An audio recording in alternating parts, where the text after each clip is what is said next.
I stand in Bengal in the year 1757, the richest land in the east. The air smells of rain and spice. The markets of Murshidabad shimmer with silver, silk, and sound. Merchants count gold coins by the thousands. Rivers carry ships loaded with opium, rice, and indigo. And every grain of this wealth feeds the treasury of one man, Nawab Siraj ud-Daulah, ruler of Bengal. But within a single year, this empire of abundance will collapse. Its gold will flow not into the Nawab's vaults, but into the coffers of a foreign corporation. And the betrayal that makes it happen won't come from a British musket. It will come from the Nawab's own men. How does a nation so wealthy lose everything in a single battle? And could it be that the true conquest of India began not with armies, but with money? Like the video if you want to uncover the secrets they never taught in history class. Because today we're uncovering the financial betrayal that bankrupted India. Before 1757, Bengal wasn't just rich, it was the financial heart of Asia. Textiles from Dhaka were finer than any cloth in Europe. Ships left Calcutta carrying silk, saltpeter, and sugar worth millions. Some historians estimate that Bengal alone produced nearly 40% of India's GDP at the time. Foreign traders from France, Portugal, and Britain all came here chasing profit. But one corporation had bigger ambitions than trade: the British East India Company. They weren't just merchants, they were bankers, soldiers, and political manipulators rolled into one. And they had something even more dangerous: the backing of the British Crown. For years, they had operated quietly, storing silver in warehouses and bribing local officials. But when Siraj ud-Daulah rose to power at the age of 23, everything changed. A young ruler in a web of greed, Siraj inherited Bengal from his grandfather, Ali Vardi Khan, a man who had kept the company under control. But when the old Nawab died, the vultures began to circle. The company saw an opportunity: a young, emotional ruler surrounded by ambitious courtiers. Siraj wasn't weak. He was fiery, proud, and deeply aware of what foreign companies were doing to his land. He wanted to restore independence, to stop the company's illegal fortifications, their private armies, and their manipulation of Bengal's economy. But here's the tragedy.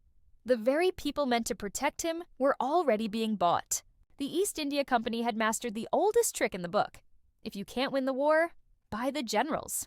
So let me ask you, what's more dangerous, an invading army or a friend with a price? When Siraj ordered the British to stop fortifying Fort William in Calcutta, they ignored him. He marched south with his army and captured it. The company panicked. Their profits were threatened. Their pride was wounded. But instead of retreating, they began plotting revenge. They sent for one of their most cunning officers, Robert Clive. Clive wasn't a soldier by birth. He was a clerk-turned-conqueror, a man who believed diplomacy was just war by other means. Clive returned to Bengal with a small force, but he had something far more powerful than men. He had money, and he knew exactly how to use it. He made contact with Mir Jafar, one of Siraj's top generals, a man consumed by jealousy and greed. Mir Jafar had once dreamed of becoming Nawab himself. Clive offered him that dream, and the price was betrayal. Can you imagine? Selling out your own nation, your own brothers in arms, for a promise of power? Would you take that deal if the Empire of Gold was at stake? June 23, 1757, the Battle of Plassey, a name that would echo through centuries. On one side, Siraj ud-Daulah, commanding nearly 50,000 men. On the other, Robert Clive, with barely 3,000 troops, most of them Indian sepoys under British officers. The numbers said the British should have been crushed. But wars aren't won by numbers. They're won by loyalty. And Siraj didn't know his had already been sold. The battlefield was soaked in monsoon rain. The cannons roared. But Mir Jafar and his division stood still, watching, waiting, doing nothing. They had promised the British they wouldn't fire a single shot. When Siraj called for reinforcements, they didn't move. His soldiers fought bravely, but confusion spread. By afternoon, the Nawab's army was collapsing, not from enemy fire, but from betrayal. And as his troops fled, Robert Clive advanced, not just on the field, but into the treasury of Bengal itself. Tell me, what's the true cost of betrayal? A lost battle nor a stolen future. And what he found there wasn't just victory. It was unimaginable wealth. Chests of gold, silver, diamonds, and pearls. Records suggest the loot from Bengal was worth over $2.5 million. In today's value, that's more than $400 million. But that was only the beginning. the East India Company forced the new puppet Nawab, Mir Jafar, to sign a treaty. They took control of Bengal's revenues, its mint, and its trade routes. Within a year, Bengal's wealth began flowing straight into London's financial system. The same gold that once built palaces in Murshidabad now built banks and factories in Britain. And the once independent kingdom of Bengal became the first colony of what would become the British Raj. But here's the chilling part. This wasn't a conquest of armies. It was a corporate takeover. Sounds impossible. That's exactly what happened in Bengal in 1757. The economic collapse. What followed wasn't just political, it was financial devastation. Taxes soared. Trade was monopolized. Local industries that had flourished for centuries, textiles, metalwork, shipbuilding, began to die. By the 1770s, Bengal, once the richest region in Asia, was gripped by famine.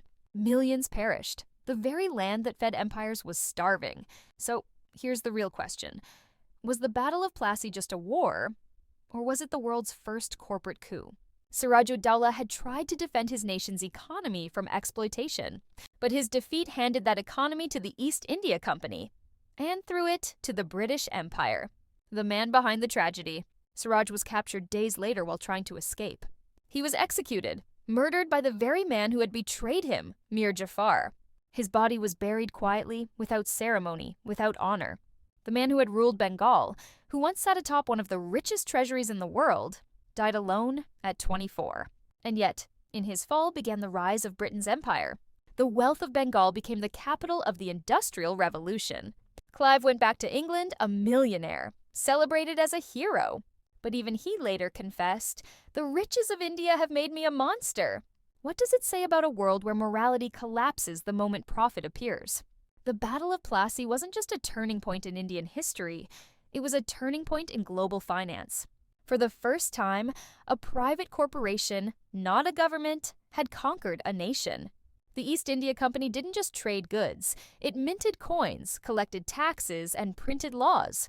It became a state within a state, with its own army, navy, and bureaucracy. And the model it created, corporate control of politics, profit over people, still echoes today. When multinational companies influence governments, when resources are privatized, when profit dictates policy, that's Plassey reborn. So I ask you, did the British Empire conquer India, or did capitalism do it first? Modern parallels. Today, we live in a world shaped by financial empires. Tech giants, banks, corporations that move more money than nations. When they fail, economies crumble.